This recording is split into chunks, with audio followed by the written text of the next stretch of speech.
Hello and welcome to the Stew with JT Brew on the Dynasty Bros Football Channel. I'm your host, Justin Taylor, and with me today is SC Romero, my guy. We're going to be talking about the Houston Texans draft, sleepers, IDP guys, upcoming schedule, and just kind of what you can look forward to on the season for them. Stick with us. You're in the Stew. You up on trades and why you move, you ain't designed to lose. Find you jumping over seemingly nothing, racking up points, makes the game a little more fun to watch. Can drop release, we started with the mock draft and now we making a mockery of the leaderboard. Quite obviously not a scrub, so start an institute, make evaluations like a commissioner do. It's to the point your wife make you watch in a different room. Update your roster and pick and choose when you get some news. Not much that we enjoy more than sit through sifting through new statistics to make it to our end zones through different routes. Universities, institutes, down to homies who click in groups. I introduce you to the Stew with JT Brew.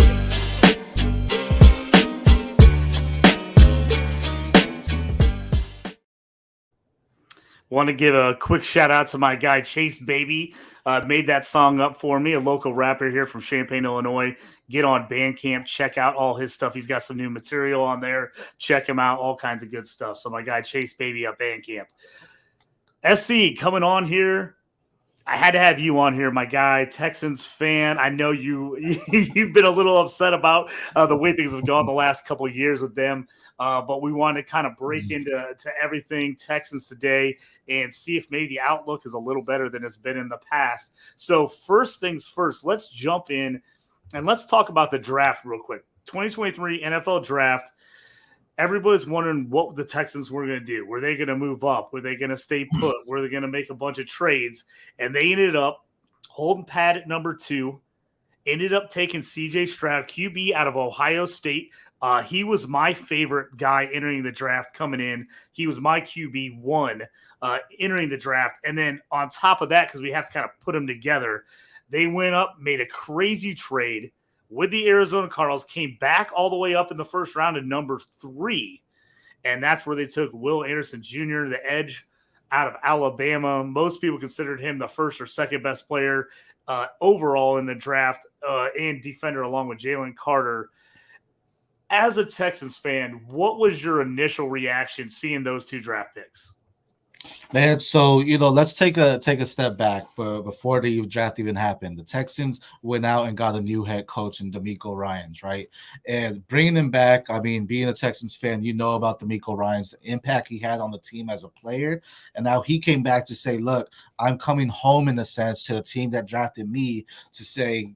I want to be their leader like I was on defense, right? So the question was, can he lead up to getting a winning season for the Texans? Can he get us back to that playoff potential and be a contending team? And I think we already see that in the draft in the first 2 picks he made. That aggressiveness that he came in and said, look, the chess play move of getting a quarterback first, because he knew if he didn't get CJ Stroud first, the price would have been higher to move up to 3 to go and get CJ Stroud rather than Will Anderson because of that franchise quarterback in him. So he's like, hey, with my pick, I'm going to go ahead and get CJ Stroud. And now I'm going to pay up probably less than what I would have known if the teams knew I was going in there for a quarterback. Now they don't know who I'm going in there for. Is it Jalen Carter? Is it Will Anderson? Is there another cornerback? Who am I going in there for? He made an aggressive move, and I just love that.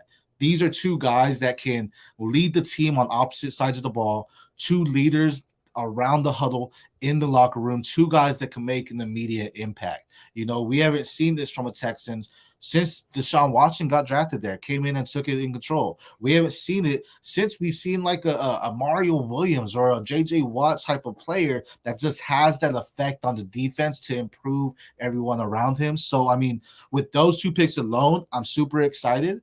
With what they can bring, and I love what DeMeco's bringing in the aggression, because we're going to see that transfer in the play style as well. Yeah, I think the biggest thing for some of these franchises that have really struggled the last couple of years is that hope factor. You want to see the draft. You want to come out of the draft with some legitimate hope that your team is going to be better, that they're getting better, that there is, a bright future coming.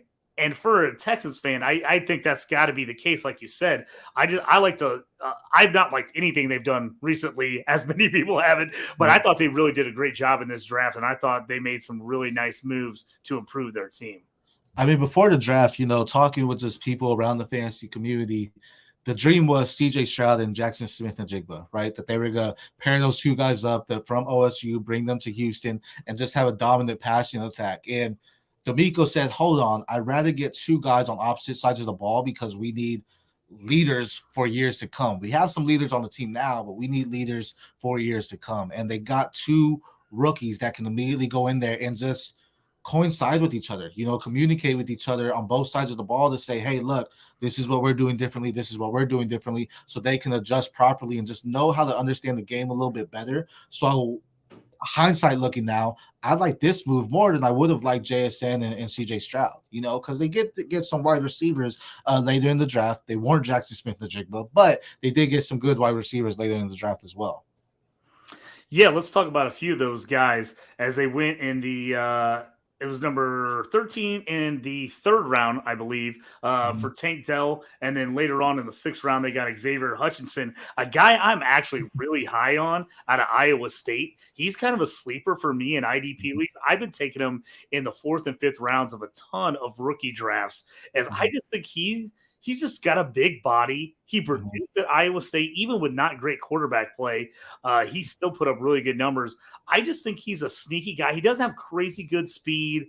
He doesn't have anything he does just amazing, but he just feels like a solid player. And then I feel like you can add him to Tank Dell, who, of course, is really small. That's the big knock on Tank.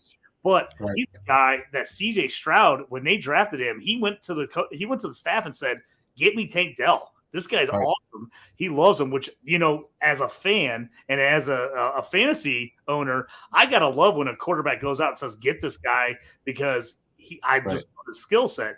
So that makes me feel a lot better about Tank Dell. And then you add those guys to already a couple pair of wide receivers. They went and traded for Robert Woods. They got Nico.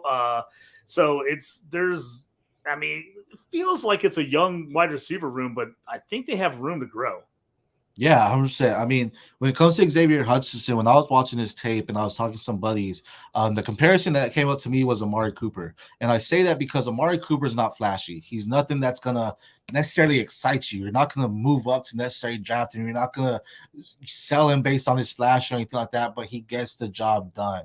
He's a consistent wide receiver. He gets the targets. He gets the receptions. He gets the touchdowns. He gets the yards. He gets it all done. And I think that's what Xavier Hutchinson brings to the table. He's not going to be the guy that you're going to go out there and see, DeAndre Hopkins get the one-handed catch. He's not going to be the guy that's going to burn anyone down the field, but he's going to be the guy that's aggressive. He's going to be the guy that beats you at the press. He's going to do some crisp route running, get open, and be a good target to CJ Stroud.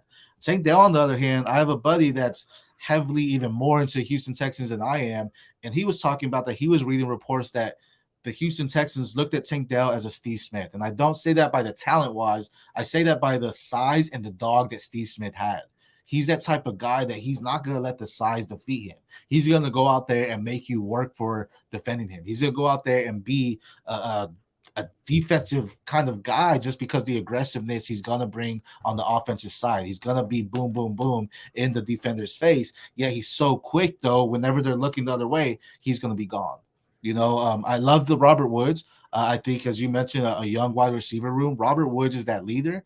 And to be honest, thinking about just all the wide receivers in the room, Robert Woods is one of the top 10 you want as far as a leader mentality. He's seen the ups, he's seen the downs, he's had top 10 seasons, he's had like bottom 50 seasons. You've seen all the in between there. So he's someone that can help this young wide receiver room go through adversity. If they're getting some drops, he can be like, look, man, we got to shake that off. If they're having these glorious, 100-yard games, he'd be like, look, man, that's great, but we got to go on to the next one. He's someone that could teach these guys to battle through the ups and downs. And that's something that goes a long way that we forget about in football, going through that, forgetting about the picks, forgetting about the drops, all those little things that come with it, knowing, look, all right, you got to go and put your best foot forward next time you're on the field and make it count.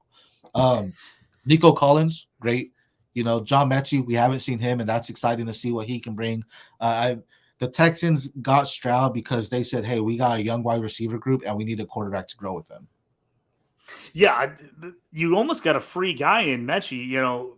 So far all the reports are he's healthy after sitting out his whole rookie year. But no more cancer. He should be good to go. He's been participating in OTAs. So, you're getting another guy that you thought was going to be one of your top wide receivers last year as a rookie, basically coming in as another rookie year. Nico's a guy that people are really high on.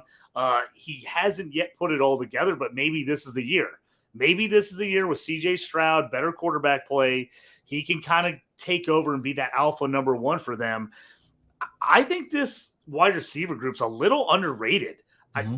I kind of like him. I hate to say that as a Colts fan, a Colts season owner, but I kind of like him. And CJ Stroud was the guy I wanted for the Colts at 4.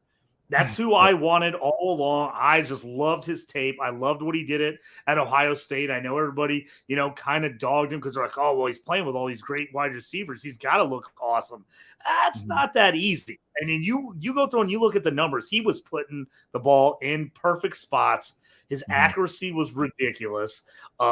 Yes, it helps to have really good wide receivers, but man, the guy made throws. And I think the knock on Ohio State quarterbacks not being great in the NFL lately has kind of hurt him a little bit. But I love CJ. I think it's a great pickup for the Texans. And, I'm excited for this AFC South.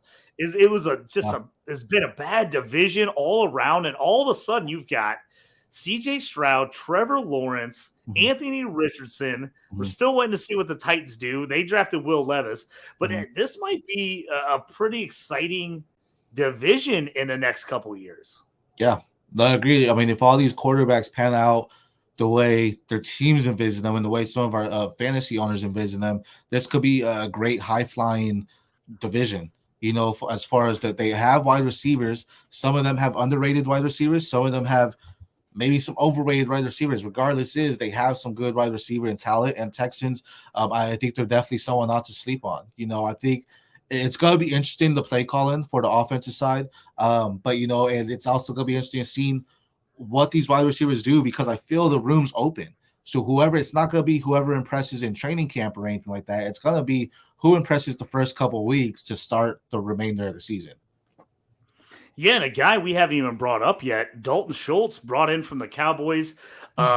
Some people are down on him. I feel like he could end up being the number one receiver on this team. I could see CJ Stroud finding him all over the place. I think he's a sneaky buy in Dynasty right now, as I just think his value is kind of down. People just aren't sure about him. And I just think you could get him at a really good cost right now for a guy that could end up leading his team in targets.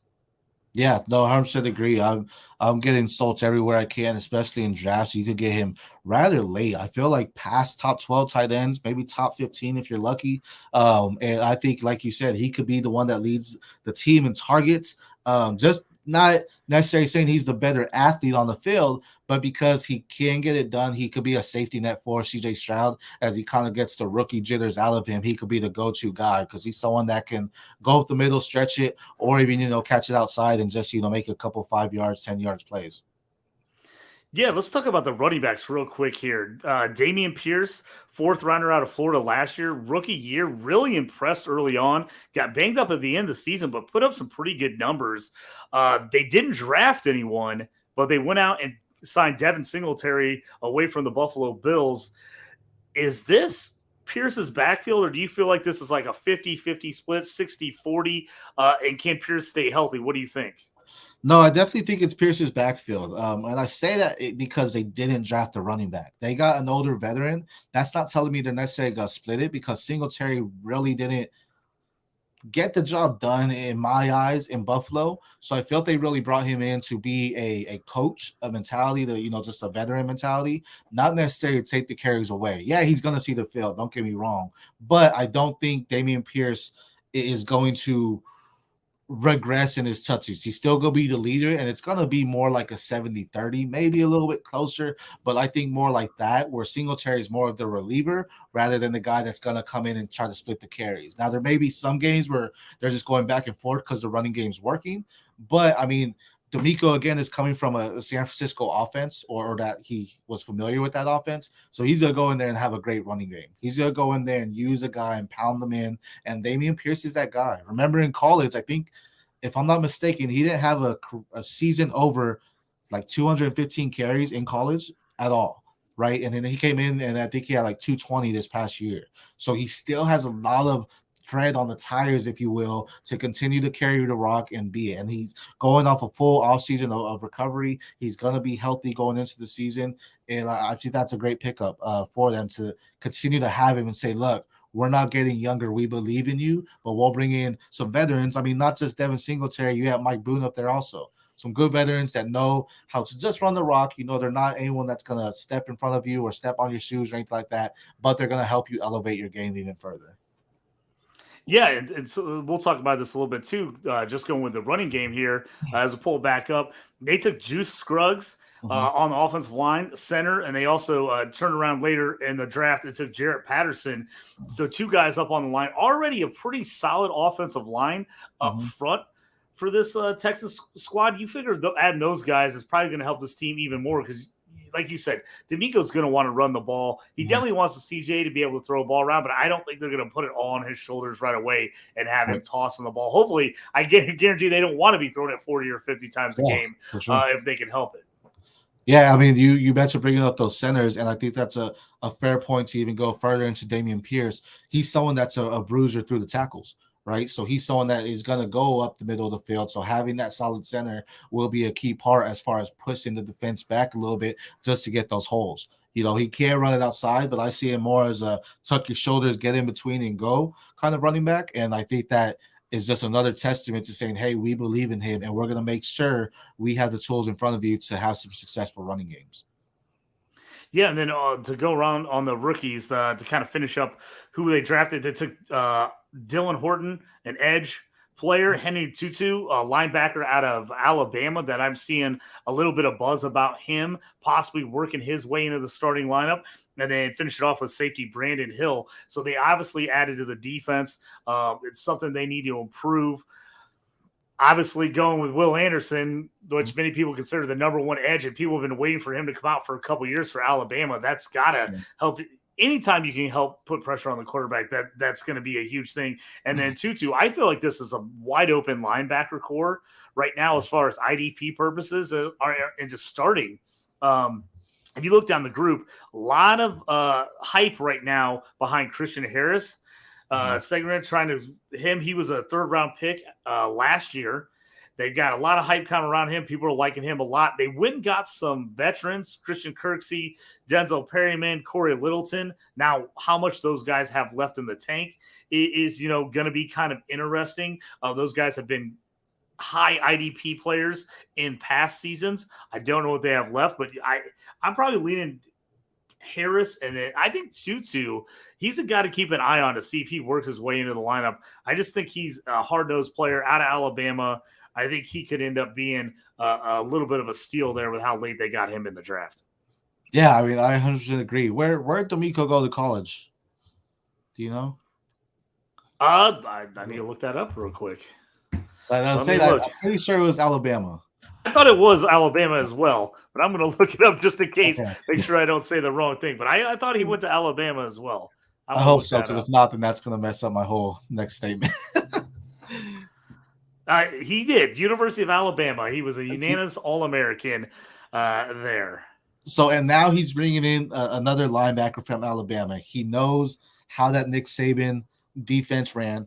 He knows the linebacker position like it's the back of his hand. Tutu is a screaming buy for me. He's probably still on your waivers right now because of how late they got him.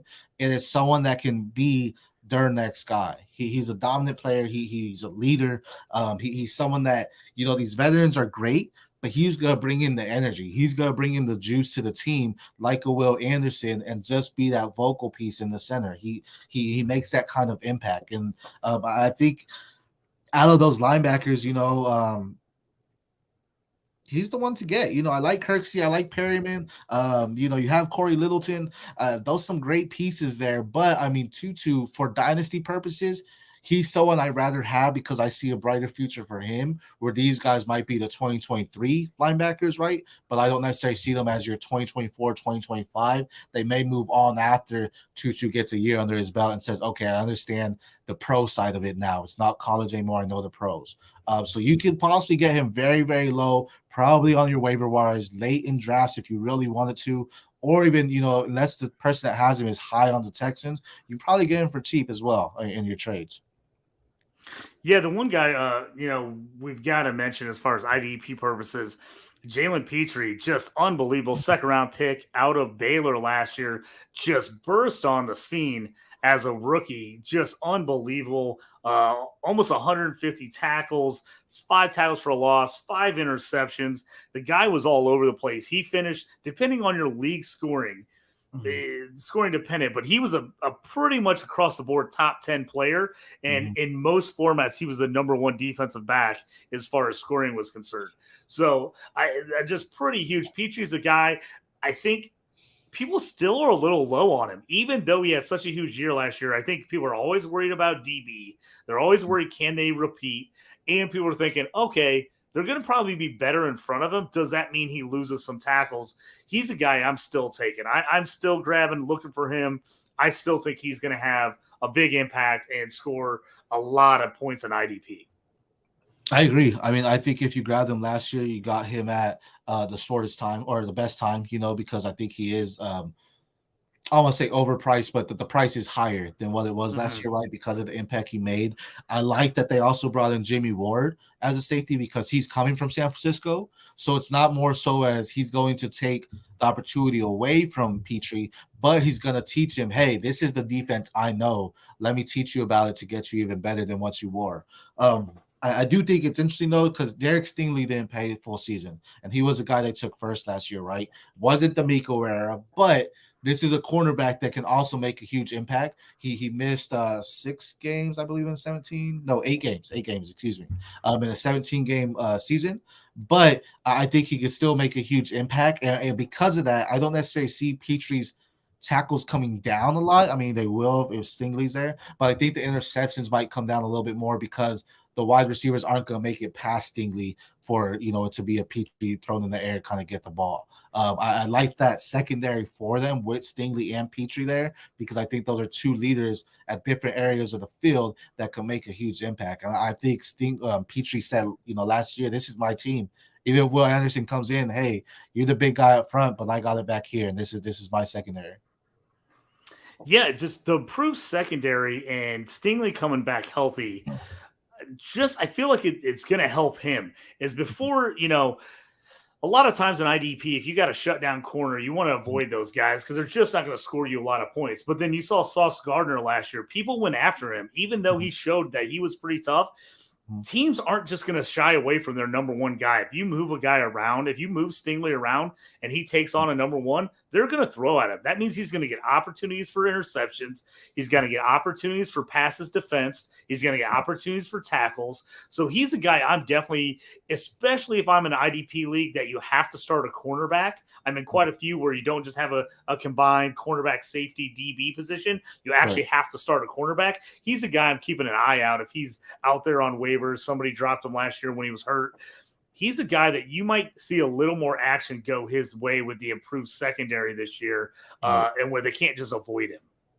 And you might see, I mean, with him coming back healthy, he's someone that can hang with the wide receiver ones by himself. So you might see Petrie having to go double team a wide receiver 2, which isn't necessarily a big jump down from a 1, but sometimes it is. So in a sense, it's a little bit easier for Petrie to make the play as well because he's not going against the top tier wide receiver on the team. So there's an opportunity there for him to even increase a little bit better because he knows Stingley can make the man coverage by himself on the alphas. Let's jump in here a little bit. Let's talk about the schedule. Okay, interesting schedule for the AFC South. I talked about this a little bit during the Colts show we did, and that they had one of the easiest schedules in all of football this year. The Texans as well. If you pull up their schedule and you kind of look at what they've got, their opponents this year, crazy stat that I found this morning, kind of looking through the schedule. Mm-hmm. They only have 4 teams on their schedule that had a winning record in 2022. 4 teams, and one of those teams they played twice. So that's 5 games against winning teams. And to bring out that against winning teams, 2 of those teams only had 9 wins. They were 9-8. So their opponents in 2022 had a combined win percentage of 427. They weren't even 500. So if you're a young team trying to improve, trying to show what you got, man, this schedule kind of sets up for them. It's going to be tougher than I think it was because of the way things are going to work out this year with some of these teams improving. But man, it shouldn't be crazy difficult. I don't have them winning a lot of games, but the schedule doesn't look that bad. Mm-hmm. No, I mean I'm looking at it too. I mean, there's some teams, that I think, week 1 they play the Ravens in Baltimore. That's gonna be interesting because they're going against a top quarterback, right? One of the elite franchise MVP quarterbacks in Lamar Jackson. How this defense plays against him will say a lot for them. It'll kind of give them their identity. If they shut him down or if they get blown out, it's gonna say, okay, this is where we're at, right? But on the flip side of that, the offense, where are the Ravens? Ravens are one of the top teams when you go against the AFC North when it comes to defense. So how that young offense plays against one of the top defensive minds in the game in the Baltimore Ravens in Harborough, this is going to be interesting to watch and see. And I think that week 1 alone will be a huge testament to their season. They go into playing the Colts at Houston, so that's going to be a great first home game. Stroud versus A.R. Richardson or Anthony Richardson, excuse me. And then they go, to Jacksonville against Trevor Lawrence, who's right now, to me, is the quarterback face of the AFC South, right? The guy that came in number 1 overall, just a top tier athlete. So now you have this other guy, CJ Stroud, who now went number 2, going against him. I mean, they're going against some QB battles the first 3 weeks, and that's going to be huge for Stroud to go in there and say, look, this is my division, and guess what? I am going to be one of these top quarterbacks in the AFC going against Lamar, Anthony Richardson, and Trevor Lawrence those first 3 weeks. Going further, Pittsburgh has a nice defense. That's going to be another one. Even if they say go 3-0 that first couple weeks and then they go against Pittsburgh, that could be a huge slap in the face to bring them back down to reality just because that defense is kind of terrifying. You got TJ Watt, Cole Holcomb. They drafted Joey Porter Jr. They had Minkah Fitzpatrick. They have a lot of studs on there, but I didn't even name them all, So that's going to be a very interesting matchup as well. They go against the Falcons. I'm a Ritter believer, but that defense, I think, is going to be a defense that's going to be trying to gather their identity all year. So that can easily be a good win for Stroud going in. And let's just say on the flip side, they go 0-4, they have to win against the Falcons. That's going to have to be the game they win if they're having close matchups or losing these first 4 weeks. The Falcons week 5 has to be a win, regardless of what the record is. They can't lose to that because of that's probably their weakest team in the first 5 weeks to me. The Saints, that's good. It's at Houston. It's not in the Superdome. I love that. Following week up, the Saints, another team where their defense, we'll see what it is, and it's going to be at NRG, so you don't have to deal with that loud arena. Superdome's one of the hardest places to play in just because it's so loud. That fan base is incredible. So they have them at home, and so now these guys will be able to gather that energy to fight against the Saints. I can see that as a win. They go against the Panthers. Bryce Young, CJ Stroud. I don't know if that was just a purposeful matchup, just to have the 1-2 play each other. But that's going to be – I want to give the edge to CJ Stroud just because I kind of like the weapons better around Stroud than I do Young. Yep. Even though they're both young, I think that's just very good. The Buccaneers, I'm not the biggest Baker believer, but, that could be interesting as well because they have some veterans on defense there. Bengals, Joe Burrow, that's going to be a tough matchup. That might be, what is that? That's week 4, 5, 6, 7, 8, 9. That's week 9. That could be the turning point of the season. That's about halfway mid through the season going against Joe Burrow.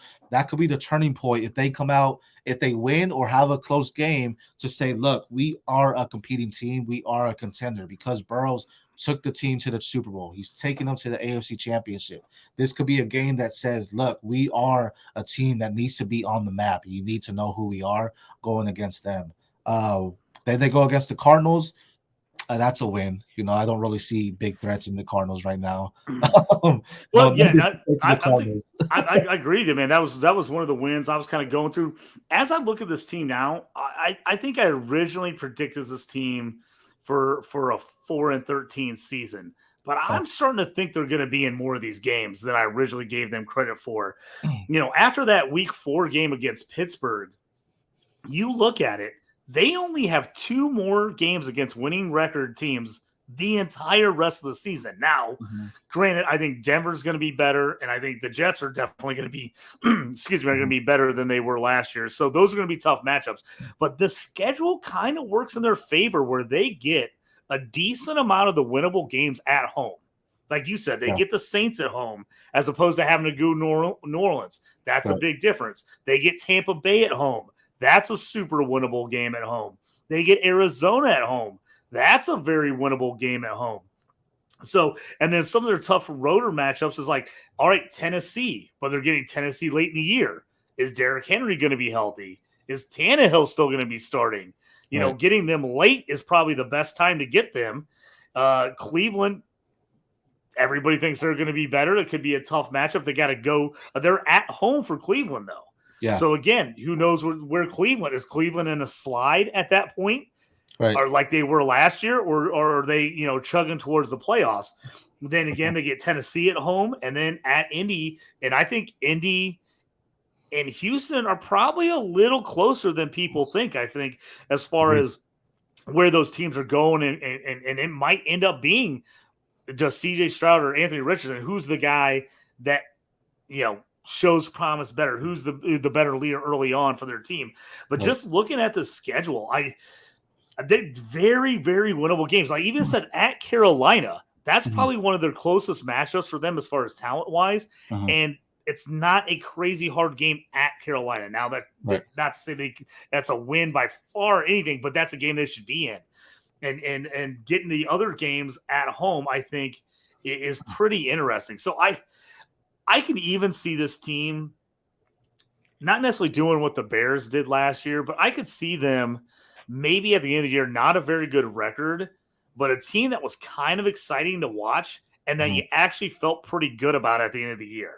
You know, you're looking at it, you're like, okay, maybe we only won 4, 5, 6 games.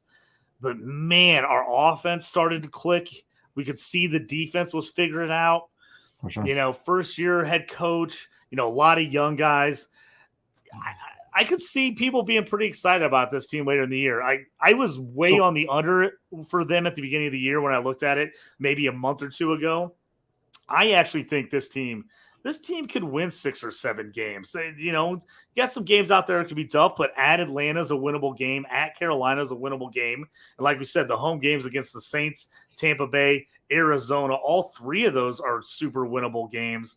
You know, if they could split with Tennessee, if they can split with the Colts, I mean, all of a sudden you're looking at it, you're at 5, 6, 7, 8 games in there. So this team, I think, it has a shot to be better than people realize. So let's with this schedule, week 1 against the Ravens, I'm gonna give them an L, right? They lose. I'm taking the loss there. Week 2 against the Colts at Houston, I think the Colts come in and beat them. I'm gonna say Colts have owned Houston at Houston the last decade. Right. It's Colts are a complete opposite. They always win at Houston, and they can never win at Carolina, though. It's for some reason they can't, or at Jacksonville.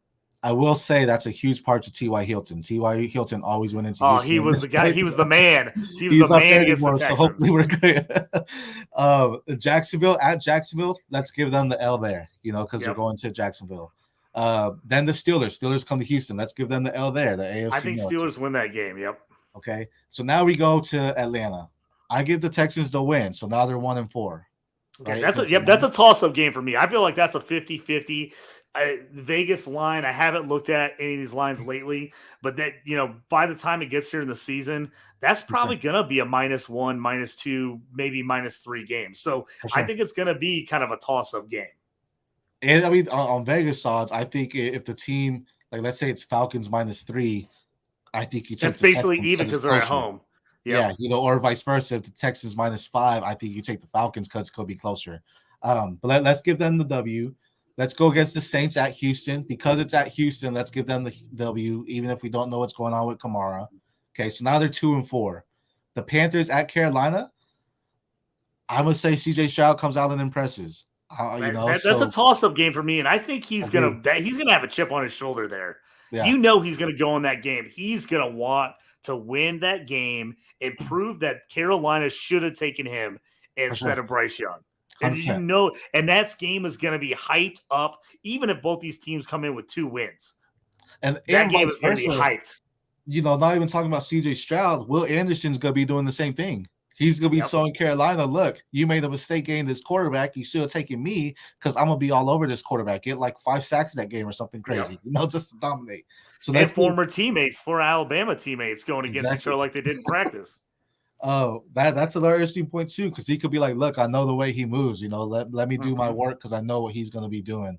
So let's just say those 3 that get a W, okay?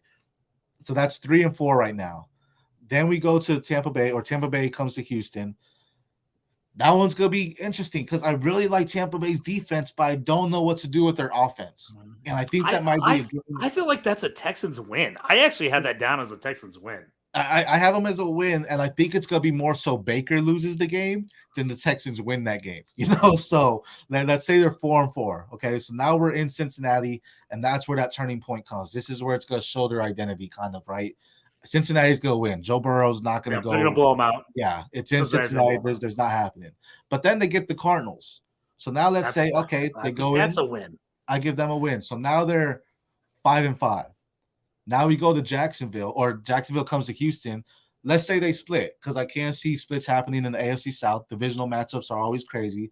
So let's chalk up a win there. That's 6 and 5. Okay. And now we're going to the Broncos coming to Houston.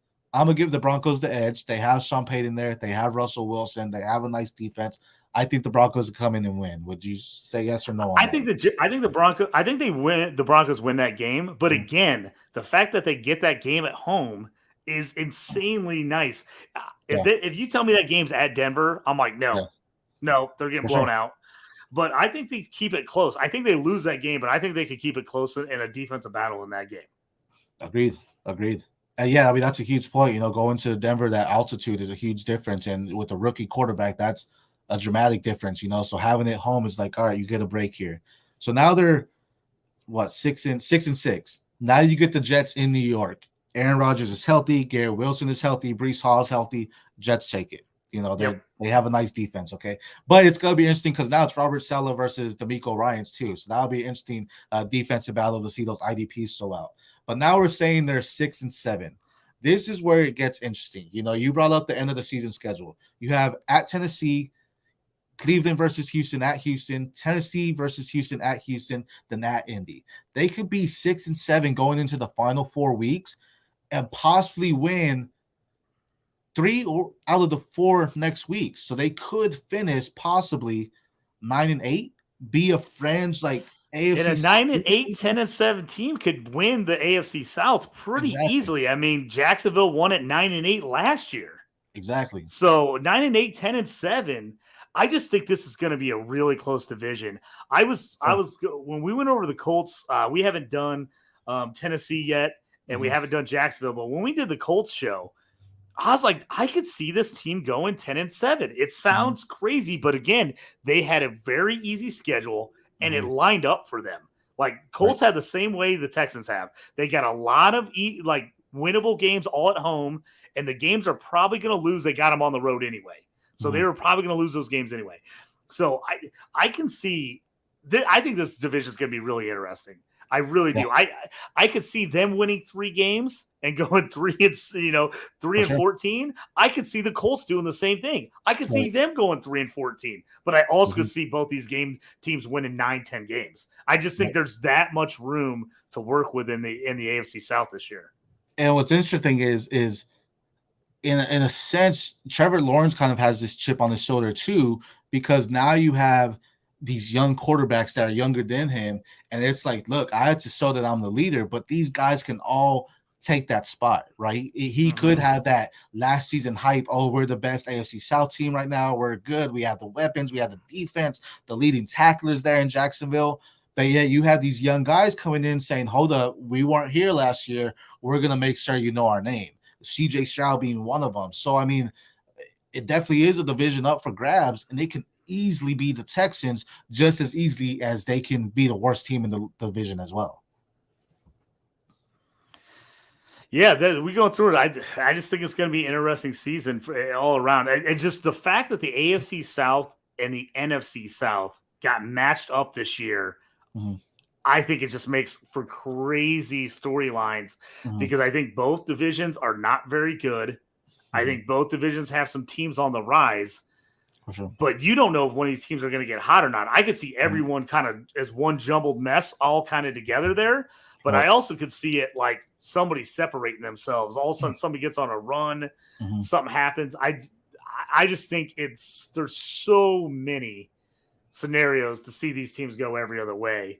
Kind of give me your final thoughts on just the season. What are maybe some guys you're looking for? People think about IDP. Who are your guys you're targeted in drafts? What are you thinking? Final thoughts. One guy we didn't touch on who was an undrafted player, Xavier Valade, running back. I believe he went to Arizona State, if I'm not mistaken. Yes, that's correct. Wearing the jersey, another undrafted running back, Arian Foster. I said it's Dameon Pierce's team, but if he's still on the team come preseason, keep an eye on Xavier Valade because he's someone that could possibly move the ranks, and he's just a field stretcher, a playmaker kind of dude. He's not going to be an every down back, but he could be someone that comes in on those third downs and be that sneaky running back to get a first down or a fast tight end or not fast tight end, fast touchdown down the road. So definitely someone to keep an eye on. If you're having like deep rookie drafts, I would take a shot on him because why not? But again, if he's there in preseason, someone I'm watching. As far as your IDPs, Henry Tutu, I think that's a great IDP player. As I mentioned, he's not going to be the guy you're looking at now, but if you're in Dynasty, you have Taxi for a reason, and he's someone that's a great Taxi candidate. Even if he does come in and becomes the starting linebacker, I don't necessarily know he's going to be like the leader we want him to be as a linebacker, like lead the team in tackles or anything like that. But if he goes in as a starting linebacker and you have him on your Taxi just sitting, year 2 is going to be that boom for him. I love Xavier Hutchinson. I think that's a great candidate. Really, any piece of the pie on the wide receiver room, I'm taking because you're getting them all late. Robert Woods is nearly going undrafted, and I really don't know why because he's really the only wide receiver that has seen consistent playing time in that team, and he's someone that could be the leader just because of his veteranship. He knows the game, he knows what to do. He can be that best friend of CJ Stroud year 1. So I definitely like that. Dalton Schultz is a buy. Will Anderson is great. If we're talking about him, definitely a phenomenal IDP player, and I think he's going to be dominant. They traded up to get him, and it kind of says a little bit more than getting CJ Stroud. They said, wait, we're going to get our quarterback, but whoa. We're going to go get the best defensive player in the draft as well. So that says a lot to him. So if you're able to grab him, I love that as well. These rookies are impressive. Dameon Pierce, though, I'm a huge fan. I think that's going to be a top running back. He got hurt last year. I think he was one of the first rookies to reach 1,000 total yards last year, and he didn't play the full season. He's someone that was on pace for over 1,200 yards. If he's healthy and plays a full season, he's a running back that will carry the rock, and you want him on your team because he's going to get you yardage. Yeah, I'm with you on the wide receivers because there is no guaranteed wide receiver 1 guy. So you're just taking all these flyers on all these guys. Most of them are almost free. And if you take a flyer on a guy and he hits, it's huge. If he doesn't, you just drop him and pick somebody else up. It's not like you've got a lot invested in it. And again, Dalton Schultz, for a guy who's played pretty well in the past, he's going in that wide tight end, like 12 to 15 range. So he's a guy that, I'm taking a shot on as well. I've seen, as far as rookie drafts for Will Anderson, I've seen him go as high as, 1, 2, 1, 3 in some IDP leagues. Most of my leagues, he's dropping to end of the first, beginning of the second. I know it's hard for people to take IDP guys that high sometimes in leagues, but if you're in a high-scoring IDP league and this guy becomes the next sack master, you're going to be real disappointed that you passed on him. So he's one of the guys that if I'm going early on defense with an IDP guy, he's the guy I'm spending the money on. I'm going with him or Jack Campbell from the Lions are the 2 guys that, as far as rookie guys, that I'm willing to put a little more extra draft capital in if I can. But I think it's going to be an exciting season. It could get ugly at times in the AFC South this year, but I think it's going to be, at least I feel like some of these teams are going in the right direction and that there might be some promise that this division might get good again. And at least, hey, we got some young, exciting quarterbacks to watch. So, I'm always pumped about that. One guy we didn't touch on, and I'll say this because he's a a Houston alumni as far as he's from Houston, went to Austin High School. They got him last year in Jerry Hughes. A solid defensive end that's consistent. He saw 9 sacks last season. If he's opposite Will Anderson, that's two beasts opposite that are just going to tear apart these quarterbacks. You know, Terry Hughes is also someone that's going to teach Will Anderson every step of the way on what it takes to be a dominant defensive lineman. And I really love that coaching that he could bring to him. You know, Will Anderson is a hot commodity right now. Jerry Hughes is probably going undrafted in your leagues. But you might see a little bit more of Jerry Hughes to begin, and then Will Anderson kind of ease his way in mid-season towards the end as far as taking over that defensive line role and being that dominant guy. So excited to see what he can do there, and I think that's going to be an interesting matchup, you know, seeing those two guys opposite. And then if you have Tutu or Perriman or a different linebacker and then Petre and Stingley, this is a defense, man, that D'Amico Ryans knows what he's doing. He knew he had the game plan before he went into NRG. He knew, all right, this is what I want to do for this team from a defensive standpoint. And I love that we're seeing it come to life. And it's going to be, like you mentioned, it's going to be exciting to watch them play. Yeah, I think Jared Hughes is a great point. He's a guy I've been picking up as a waiver wire back end backup defensive end because he can get you some production for almost nothing. So I like that. And again, whenever you can put a guy like that on the opposite side of another stud rusher, it helps him out for sure. 100%. SC, thanks for coming on the show, man. Give a quick shout. Let everybody know where they can find you, all that good stuff. I know you're all over the place, so let them know where they can hit you up. Yes, sir. Dynasty Pros, you know, hopping on with JT here for the Brew here every now and then. We have our Devi show that we do every other week. You can find some of my articles on RPO Football, doing some buy sales on there right now. I have my show, the PPR, so on YouTube. Go check out some episodes at the PPR, so on Twitter as well. And again, shout out the Blow Pop division in the Scott Fishbowl. You know, we're grinding in that draft right now. Excited to see what the outcome is because a lot of us are saying in the chat, man, we threw our draft strategy out the window. We're just going with it now. But Scott Fishbowl, always excited to be a part of that. And yeah, man, I just appreciate you having me on the stew today. Yeah, absolutely, man. Yeah, the Fishbowl, you got to be able to pivot. Yeah, you have that draft strategy. You get in there and it gets crazy. I was just talking about this a little bit because I'm in the live draft in Chicago on Sunday in the Lou Malnati's division. And when you do that live draft, you got to be able to just switch things up because you're waiting, and you're like, okay, I can get this guy, or this guy, and then all of them going to run right before you, and then you got to decide, well, am I just taking the next wide receiver up, or am I going tight end, or am I going right? Am I jumping around? So you got to be ready to move. I've actually liked it this year because we at the Chicago Live Draft were first last year. We were the very first draft. So we're the last one this year. And so now I'm liking to see what everybody's doing. I'm in all kinds of chats. I'm the 1-8 this year. I was the 1-4 last year. So I've been kind of talking to people, looking to see who's going what kind of builds are out there. But again, you never know because you can see all the stuff that's happening. And then things can go totally different in your division. Your division could be the division where everything goes crazy. Right. So I'm excited about this year. I'm pumped you're in it. A bunch of our guys, the Dynasty Pros, are in it. A bunch of other guys over at DLF are also in it. So it's going to be good. We'll keep updates on that. And we'll have to talk about the seasons we get going on it and kind of things get going. We're going to have to jump on and do some recaps of where we're at.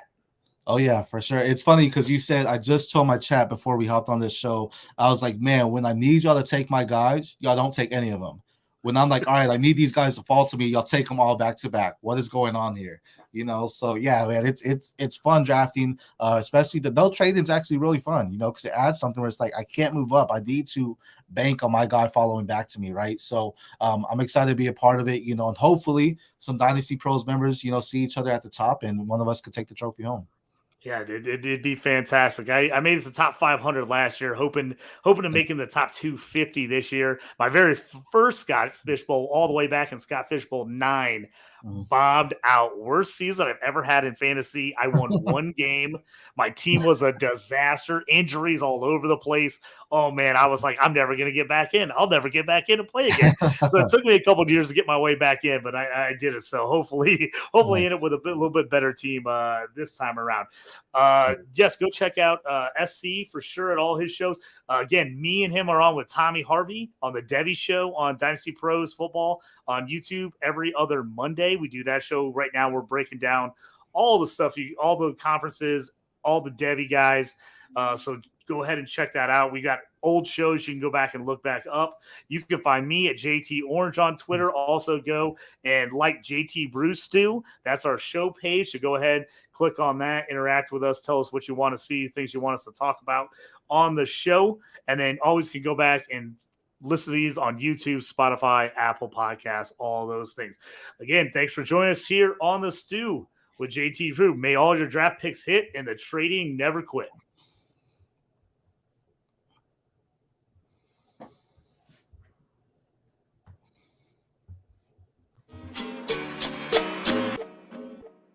You up on trades and why you move? You ain't designed to lose. Find you jumping over seemingly nothing, racking up points makes the game a little more fun to watch. Can drop release. We started with the mock draft and now we making a mockery up.